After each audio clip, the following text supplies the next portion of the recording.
ഈ പല സ്റ്റേജ് ഷോകളിലും പല പുരുഷന്മാരും പറയുന്നത് കേൾക്കാറുണ്ട്, എൻ്റെ ജീവിതത്തിൻ്റെ വിജയം അല്ലെങ്കിൽ ഞാൻ ബിസിനസ് സാമ്രാജ്യം കെട്ടിപ്പടുക്കാനുള്ള എൻ്റെ കാരണം എൻ്റെ ഭാര്യയാണെന്ന് പറയാറുണ്ട്.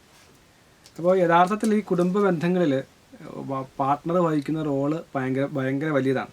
ഒപ്പം തന്നെ എനിക്ക് പലപ്പോഴും തോന്നാറുള്ള കാര്യം, കുടുംബ ബന്ധങ്ങളിൽ സക്സസ് ആയിട്ടുള്ള ഒരാൾക്ക് സമൂഹത്തിലും ബിസിനസ് മേഖലയിലും ഓർഗനൈസേഷൻ മേഖലകളിലും നന്നായി പെർഫോം ചെയ്യാൻ സാധിക്കുമെന്നുള്ളതായിട്ടാണ് മനസ്സിലാക്കാൻ സാധിച്ചത്. കാരണം ഒരു കുടുംബത്തെ കൊണ്ടുപോയി നടക്കുക എന്ന് പറയുന്നത് ഒന്ന് ലീഡർഷിപ്പ് വളരെ വേണ്ട കാര്യമാണ്. ഭാര്യയാണെങ്കിലും ഭർത്താവാണെങ്കിലും മക്കളാണെങ്കിലും സണ്ണിലോ അല്ലെങ്കിൽ ഫാദറിലോ ഒക്കെ ആണെങ്കിൽ തന്നെയും ഇവരെ മാനേജ് ചെയ്യാൻ ശക്തമായ ഇമോഷണൽ ഇൻ്റലിജൻസ്, ഇമോഷണൽ സ്കിൽസ് ഉണ്ടെങ്കിൽ അവർക്ക് സാധിക്കും. അപ്പോൾ ഈ പറഞ്ഞ എംപത്തി, അണ്ടർസ്റ്റാൻഡിങ്, കമ്മ്യൂണിക്കേഷൻ, അപ്പോൾ ഇതെല്ലാം ഒരു ലിറ്റ്മസ് ടെസ്റ്റ് അല്ലെങ്കിൽ ഇതൊക്കെ ടെസ്റ്റ് ചെയ്യാനൊരു പ്ലാറ്റ്ഫോമാണ് ഫാമിലി എന്ന് പറയുന്നത്. അപ്പോൾ ഈ ഒരു കാര്യത്തിനകത്ത് നമുക്ക് നമ്മുടെ ഫാമിലി ലൈഫ് സക്സസ് ആക്കാൻ സാധിക്കുന്നുവെങ്കിൽ, വിജയപ്രദമാക്കാൻ സാധിക്കുന്നുവെങ്കിൽ, അത് നമുക്ക് നമ്മുടെ വർക്ക് മേഖലയിലും പേഴ്സണൽ ലൈഫിലും പ്രൊഫഷണൽ ലൈഫിലും സോഷ്യൽ ലൈഫിലും റിഫ്ലക്റ്റ് ചെയ്യാനായിട്ട് സാധിക്കും. പലപ്പോഴും ഇതൊന്നും ഹാൻഡിൽ ചെയ്യാൻ പറ്റാത്ത, ഇപ്പോൾ അണ്ടർസ്റ്റാൻഡ് ചെയ്യാൻ സാധിക്കുന്നില്ല, പ്രോപ്പറായി കമ്മ്യൂണിക്കേറ്റ് ചെയ്യാൻ സാധിക്കുന്നില്ല, അല്ലെങ്കിൽ വേണ്ടതായ ഇമോഷണൽ ഇൻ്റലിജൻസ് സ്കിൽസ് ഇല്ല, ഇതൊക്കെയാണ് കുടുംബ ബന്ധങ്ങൾ പലപ്പോഴും പരാജയപ്പെടാനുള്ള കാരണം. അപ്പോൾ ഈ പല എക്സ്പേർട്സും പറയുന്നത് ഈ ഫാമിലി ലൈഫ് എന്ന് പറയുന്നത് ഒരു സൈക്കിൾ ചവിട്ടുന്ന പോലെയാണെന്ന് പറയും. ഇപ്പോൾ സൈക്കിൾ ചവിട്ടുക എന്ന് പറഞ്ഞാൽ രണ്ട് പെഡലുണ്ട്, ഒരു പെഡൽ മേളിലിരിക്കുന്നു, മറ്റേ പെഡൽ താഴെയാണ്. അപ്പോൾ മറ്റേ ആ പെഡൽ താഴേക്ക് വന്നു, വേറെ അയക്കുന്നു. അപ്പോൾ എപ്പോഴും ഒരാൾ അത് കോംപ്രമൈസ് ചെയ്യാമെന്നോ അല്ലെങ്കിൽ അഡ്ജസ്റ്റ് ചെയ്യുക എന്നുള്ളതല്ല, അണ്ടർസ്റ്റാൻഡ് ചെയ്യുക അല്ലെങ്കിൽ അക്കോമഡേറ്റ് ചെയ്യുക എന്നുള്ളതാണ്. പലരും പറയും ലൈഫ് എന്ന് പറയുന്നത് കോംപ്രമൈസ് ആണെന്ന് പറയും, അല്ലെങ്കിൽ അഡ്ജസ്റ്റിംഗ് ആണെന്ന് പറയും. പക്ഷേ അക്കോമഡേറ്റ് ചെയ്യുക എന്നുള്ളതാണ്. ഒരാൾ താണിരിക്കുമ്പോൾ മറ്റേയാൾ ഉയർന്നു വരാനുള്ള മെൻറ്റാലിറ്റി, മറ്റേയാൾ പൊങ്ങി മുകളിലിരിക്കുമ്പോൾ മറ്റേയാളൊന്ന് താഴ്ന്നു കൊടുക്കാനുള്ളത്. പലപ്പോഴും ഈ കുടുംബ ബന്ധങ്ങൾ പലപ്പോഴും ചെറിയൊരു കമ്മ്യൂണിക്കേഷൻ കൊണ്ട്, ഞാൻ ആരാദ്യം വിളിക്കും, നീ ക്ഷമ പറയുമോ ഞാൻ ക്ഷമ പറയുമോ, ഈ താഴ് കൊടുക്കാനുള്ള മനോഭാവം ഇല്ലാത്തത് തന്നെ വലിയ പ്രശ്നമാണ് ഒന്നാമത്. രണ്ടാമത് മനസ്സിലാക്കാൻ പറ്റുന്നില്ല മറ്റേയാൾ എന്തുകൊണ്ട് ഇങ്ങനെ പ്രവർത്തിക്കുന്നു, അല്ലെങ്കിൽ എന്തുകൊണ്ട് അയാൾ അങ്ങനെ സംസാരിക്കുന്നു, അത് അയാളുടെ എക്സ്പെക്റ്റേഷൻ എന്താണ്. പലപ്പോഴും എല്ലാ ഡാമേജും വരുത്തിയ ശേഷമാണ് റിപ്പയർ ചെയ്യാൻ ശ്രമിക്കുന്നത്. ഇടയിൽ പോലും ഒന്ന് റീവിസിറ്റ് ചെയ്യാൻ ചിന്തിക്കാനായിട്ട് സാധിക്കുന്നില്ല. പിന്നെ കുറേ ആൾക്കാർ ഈ പ്രശ്നങ്ങൾ കൊണ്ടുപോയി നടക്കുകയാണ്.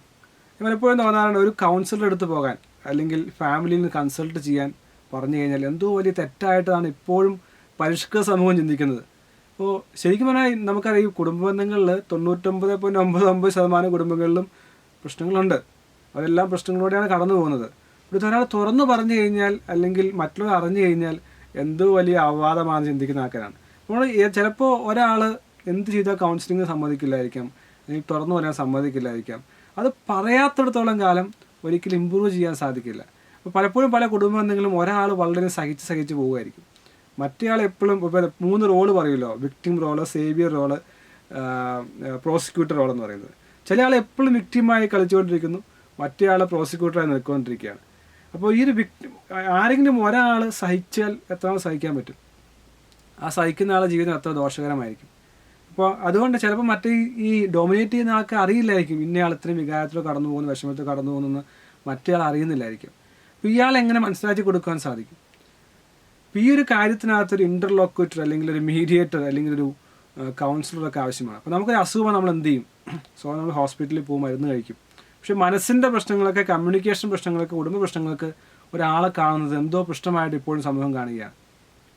കൗൺസിലിന് പോകാൻ പറ്റുന്നില്ല, തെറാപ്പിസ്റ്റിനെ കാണാൻ സാധിക്കുന്നില്ല.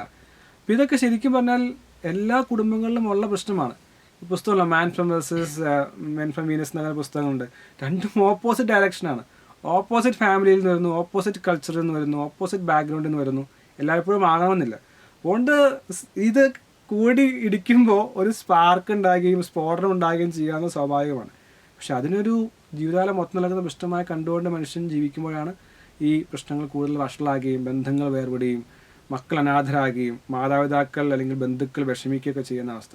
പലപ്പോഴും ഒന്ന് അണ്ടർസ്റ്റാൻഡ് ചെയ്യാൻ ശ്രമിച്ചാൽ, എംപതൈസ് ചെയ്യാൻ ശ്രമിച്ചാൽ, ലിസൺ ചെയ്യാൻ ശ്രമിച്ചാൽ മാറ്റാവുന്ന കാര്യങ്ങൾ ഒട്ടനവധി കാര്യങ്ങൾ. അപ്പോൾ ഇതൊന്ന് വലിച്ചെറിഞ്ഞു കഴിഞ്ഞാൽ, ഇപ്പോൾ അടുത്ത കാലത്ത് വാട്സപ്പിനും ഫേസ്ബുക്കിനും ഒക്കെ പ്രചരിക്കുന്ന ഒരു വാട്സപ്പ് സന്ദേശമുണ്ട്. ഒരു പെൺകുട്ടി വിവാഹബന്ധം വേർപെടുത്തിന് പുറത്തേക്ക് പോവുകയാണ്. എന്നിട്ട് അവർ പറയുന്നു, ഇപ്പോൾ എനിക്ക് ഏറ്റവും സന്തോഷം, ഞാൻ ജീവിതം ആസ്വദിക്കുന്നു എൻ്റെ കുഞ്ഞോടൊപ്പം എന്ന് പറയുന്നു.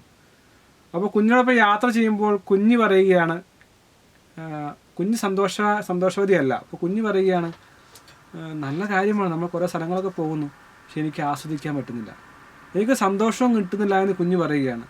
അപ്പോൾ പറയുന്നു, അച്ഛനുണ്ടായിരുന്നപ്പോൾ എന്ത് രസമായിരുന്നു, ഒരുമിച്ച് പോകാമായിരുന്നു, കളികളുണ്ടായിരുന്നു, തമാശകളുണ്ടായിരുന്നു. അപ്പോഴാണ് ഈ വ്യക്തി തിരിച്ചറിയുന്നത്, അയ്യോ എനിക്ക് ഈ ബന്ധം നിലനിർത്തേണ്ടത് ആവശ്യമായിരുന്നല്ലോ എന്ന്. അവ തിരിച്ചു പോകുന്നു, പഴയ ബന്ധത്തിലേക്ക് വരുന്നു എന്നൊക്കെയാണ് കഥ പറയുന്നത്. ഇത് സ്ത്രീക്ക് മാത്രമല്ല പുരുഷനും. പലപ്പോഴും ഇന്ത്യക്ക് സ്വയമായി ജീവിക്കാമെന്ന് വിചാരിക്കും, പക്ഷേ മക്കൾ, മാതാപിതാക്കൾ, ബന്ധങ്ങൾ, ഇതെല്ലാം ഒരു ഇമോഷൻ ഇൻ്റലിജൻസ് ലീഡർഷിപ്പിൻ്റെ ഭാഗമായിട്ട് വരുന്ന കാര്യമാണ്.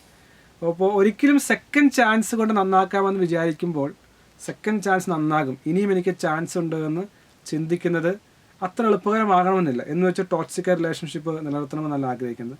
നമ്മളൊരു ഏണസ്റ്റ് എഫേർട്ട് ഇടുക, നമ്മൾ മനസ്സിലാക്കാൻ ശ്രമിക്കുക, സംസാരിക്കാൻ ശ്രമിക്കുക, അണ്ടർസ്റ്റാൻഡ് ചെയ്യാൻ ശ്രമിക്കുക.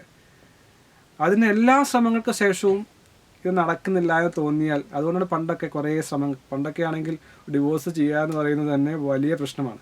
മാസങ്ങളും വർഷങ്ങളും എടുക്കണം, കോടതിയിൽ നടക്കണം, പള്ളിയുടെ അപ്രൂവൽ വേണം. കാരണം ഇത് സമയം കൊടുക്കുകയാണ്. സമയം കൊടുത്ത് എങ്ങനെയെങ്കിലും സോൾവ് ചെയ്യാൻ പറ്റുമെങ്കിൽ സോൾവ് ചെയ്യാമെന്നുള്ള ചിന്താഗതിയാണ്.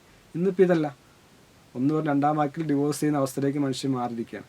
അപ്പോൾ ഈ അണ്ടർസ്റ്റാൻഡിങ് എങ്ങനെ സാധ്യമാകും? എംപതൈസ് ചെയ്യാണ്ട് സാധിക്കും. രണ്ട്, പുരുഷൻ്റെ ആവശ്യമല്ല സ്ത്രീയുടെ ആവശ്യം. ഒരു കുടുംബബന്ധത്തിൽ പുരുഷൻ ആഗ്രഹിക്കുന്ന കാര്യമല്ല സ്ത്രീ ആഗ്രഹിക്കുന്നത്, സ്ത്രീ ആഗ്രഹിക്കുന്ന കാര്യമല്ല പുരുഷൻ ആഗ്രഹിക്കുന്നത്. അപ്പോൾ ഇത് തുറന്ന് പറയാൻ ചിലപ്പോൾ ഞാൻ ആഗ്രഹിക്കുന്നതല്ല എന്ന് ഒറ്റയാൾ പറഞ്ഞാൽ, ഈ പലപ്പോഴും സംഭവിക്കുന്ന കാര്യം വെച്ചാൽ പലപ്പോഴും പറയുന്നുണ്ട് ആൾക്കാർ, പക്ഷെ പറഞ്ഞു കഴിയുമ്പോഴും ഇത് മനസ്സിലാക്കാനായിട്ട് സാധിക്കുന്നില്ല. ഇവർ പറഞ്ഞുകൊണ്ടേ ഇരിക്കുന്നു, പക്ഷെ മറ്റേ ആളത് മനസ്സിലാക്കുന്നില്ല. പിന്നീട് ഇത് പറഞ്ഞ് ഒരു നിമിഷം ഒരു പാർട്ട്ണർ, ഭാര്യ ഭർത്താവ് തിരിച്ചു വന്നു, ഇനി പറഞ്ഞതുകൊണ്ട് കാര്യമില്ല, അങ്ങനെ അവർ പറയുന്നത് നിർത്തുന്നു. അവസാനം അവർ രണ്ടായി പിരിയുന്നു, ഇനി ഒരിക്കലും തിരിച്ചു വരില്ല എന്ന് തീരുമാനിക്കുന്നു. ഇങ്ങനെയുള്ള ഒരു കലുഷിതമായ സാഹചര്യത്തിലാണ് ഈ ബന്ധങ്ങൾ എങ്ങനെ ഉണ്ടാകുന്നത്. അപ്പോൾ അതിന് എങ്ങനെയാണ് പരിഹാരം കണ്ടെത്തുക എന്നുള്ള ചോദ്യം കുഴക്കുന്ന ചോദ്യമാണ്. ഒരുപക്ഷെ കുടുംബങ്ങളിൽ നിന്ന് ആരംഭിക്കേണ്ട പ്രശ്നങ്ങൾ ആണ്. പിന്നെ ഈ പദം പ്രീ മാരിറ്റൽ കൗൺസിലിംഗ് പോലെയുള്ള കാര്യങ്ങൾ ആവശ്യമാണ്, അല്ലെങ്കിൽ തെറാപ്പിസ്റ്റുകളുടെ ഇൻവോൾവ്മെൻറ്റ് ആവശ്യമാണ്, സെൽഫ് അനാലിസിസ് ആവശ്യമാണ്, ബന്ധങ്ങൾ സൂക്ഷിക്കാനുള്ള ടാക്ടിക്കുകളും സ്കില്ലുകളും ആവശ്യമാണ്.